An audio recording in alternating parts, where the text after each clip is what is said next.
Parashat Vayaken Pekudei Para. Ça nous fait 3 parachiotes pour 2 Sifrei Torah qu'on va sortir pour ce Shabbat. Et les 2 parachiotes Vayaken Pekudei n'en forment qu'une. Et c'est avec ces parachiotes que nous allons conclure le livre de Shemot. Lorsqu'on arrive à ces parachiotes, on a un grand problème.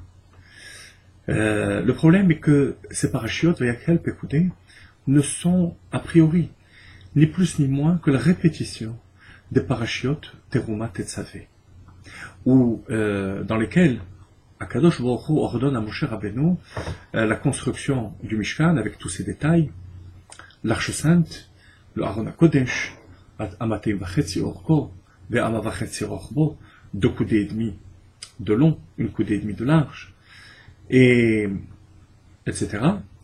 Dans nos parachiotes de Vayakel Pekudei, Moshe Rabbeinu transmet l'ordre aux bénis Israël qui vont l'accomplir. Alors, on aurait pu, a priori, c'est la question qu'on se pose, résumer ces 2 longues parachiotes avec une simple phrase.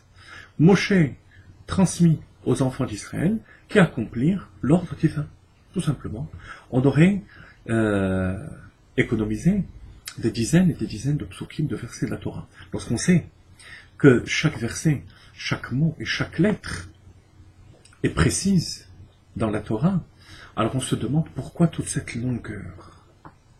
Très difficile de trouver une réponse à ce problème. La Chassidoute en propose une magnifique que je vous propose. Le Talmud de Jérusalem, Talmud Yerushalmi, appelle le Mishkan qui est décrit dans les parachiotes de Trouma et Tetzavé, Mishkan Rishon, le premier Mishkan. Alors que dans Vayakel Pekudei, il s'agit du Mishkan Sheni, 2e tabernacle. Or, il s'agit du même. Pourquoi donner cette appellation premier, deuxième?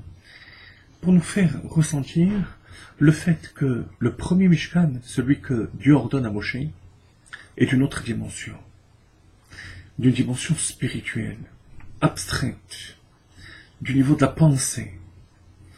Lorsqu'on arrive à notre Mishkan de Vayakel Pekudei, il s'agit d'une deuxième dimension, la dimension de l'action.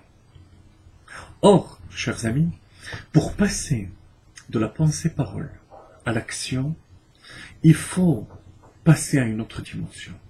Et c'est cette force que la lecture de la Torah va nous transmettre ce Shabbat. La force de descendre au niveau de l'action. Or, lorsqu'on arrive au parachiote qui parle du Mishkan, qui est le plus haut niveau de spiritualité, de l'essence de Dieu qui va résider sur terre, il est important de distinguer les 2 dimensions. La dimension du spirituel, dans tous ses détails, pratiques, qui fait appel déjà au côté très pratique, mais qui reste spirituel. Lorsque on passe à nos parachiotes, il est important de repréciser de nouveau, détail après détail, qu'il s'agit de l'action. Maaseh befoal. Et si on ne le précise pas, si la Torah ne nous donne pas cette impulsion, eh bien on reste au niveau des sphères spirituelles. C'est le symbole du He, la lettre He, qui est formée, vous savez, de 3 barres, une horizontale, une deuxième verticale. La Kabbalah explique que c'est la pensée-parole qui se suivent. La 3e barre étant séparée des 2 autres, par un espace, et qui correspond à l'action. Parce qu'entre pensée-parole et action, il y a un vide, qui est mis en allusion, la Chassidoute explique, dans le pasuk Berativ, Yetzartiv, Af Asitiv. J'ai créé, j'ai formé, créé, c'est la pensée, formé, la parole, Af Asitiv. Pour passer à l'action, il y a le Af. Le Af, c'est la colère, se faire violence, se dépasser pour descendre au niveau de l'action.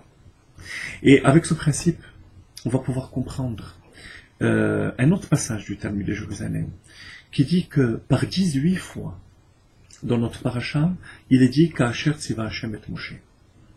Moshe Rabbeinu fit selon l'ordre de Dieu. 18 fois. À quoi correspondent ces 18 fois, dit le Talmud Yerushalmi, aux 18 bénédictions. Mais, dit la même Gemara, lorsqu'on fait le décompte, on en trouve 19. Réponse. On ne compte pas la 19e fois où Betzalel apparaît seul. Betzalel qui était le maître d'œuvre, l'architecte en chef. On veut l'association de Betzalel, l'architecte en chef, qui représente l'élite d'Israël, la tribu de Yehuda, avec Aholiav, qui est de la tribu de Dan, qui voyageait à la fin de la colonne des enfants d'Israël, pour que le Beth Amikdash, le Mishkan, englobe le niveau le plus haut et le niveau le plus bas, la pensée et l'action. De même, lorsqu'on prie, on monte dans une échelle qui est Mutzav Arza, qui est plantée vers l'intérieur de la matérialité du monde, de la terre, vers Rosho Magia Shamaim, et dont le sommet atteint non pas Shamaim les cieux, mais Shamaim Ma, les cieux des cieux. C'est le Mishkan, c'est la prière, c'est la Torah, qui réunissent les niveaux spirituels les plus hauts avec les niveaux matériels les plus bas.